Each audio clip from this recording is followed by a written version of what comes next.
Tomato రసం ఈజీగా ఇలా చేసుకోండి, చాలా బాగుంటుంది. సో ముందుగా 2 టొమాటోస్ని ఈ విధంగా కట్ చేసుకోవాలి.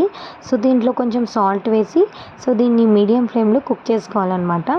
సో టొమాటో నుంచి వాటర్ అనేది రిలీజ్ అయిపోయి ఇవి బాగా మెత్తగా అయిపోతాయి. సో మెత్తగా అయిపోయేంత వరకు వీటిని కుక్ చేసుకోవాలి. చూడండి, సో ఇవి మెత్తగా అయిపోయాయి కదా. సో మనం ఇప్పుడు దీంట్లో కొంచెం రెడ్ చిల్లీ పౌడర్ని యాడ్ చేసుకోవాలి. సో రెడ్ చిల్లీ పౌడర్ తక్కువగా ఉంటేనే బాగుంటుందన్నమాట. సో దీన్ని యాడ్ చేసుకొని ఇంకా కొంచెం స్పూన్తోనే ఈ విధంగా అంటే సో ఇవి బాగా మెత్తగా అయిపోతాయి అన్నమాట. సో చూడండి, చాలా మెత్తగా అయిపోయాయి కదా. సో ఇప్పుడు మనం దీంట్లో కొంచెం వాటర్ని యాడ్ చేసుకోవాలి.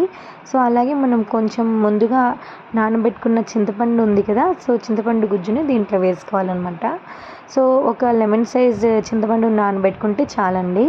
సో ఈ లెమన్లో ఉన్న మొత్తం పులుపు మొత్తం వచ్చేంత వరకు సో దీంట్లో వేసుకోవాలన్నమాట. సో ఈ విధంగా దీంట్లో ఈ బాయిల్ వచ్చేంత వరకు ఉంచాలి. సో దీంట్లో కొంచెం కరివేపాకు, కొంచెం కొత్తిమీరని యాడ్ చేసుకోవాలన్నమాట. సో వీటిని బాగా బాయిల్ చేసుకోవాలి. ఇది ఎంత బాగా బాయిల్ అయితే టేస్ట్ అంత బాగుంటుందన్నమాట. సో చూడండి, బాయిల్ అయిపోయింది, చాలా కలర్ఫుల్గా కనిపిస్తుంది కదా. సో దీంట్లో ఇప్పుడు నేను కొంచెం సాంబార్ రసం పౌడర్ని యాడ్ చేస్తున్నాను. సో దీంట్లో కొంచెం రసం పౌడర్ని యాడ్ చేసుకుంటే టేస్ట్ ఇంకా బాగుంటుందన్నమాట. సో ఇది బయట ప్యాకెట్లో దొరికింది కదా, ఆ రసం పౌడర్ అండి ఇది. సో చాలా సింపుల్గా అయిపోయింది, చాలా కలర్ఫుల్గా కనిపిస్తుంది కదా, టేస్ట్ కూడా చాలా బాగుంటుంది. సో ఇప్పుడు మనం దీనికి పోపు పెట్టుకుందాం.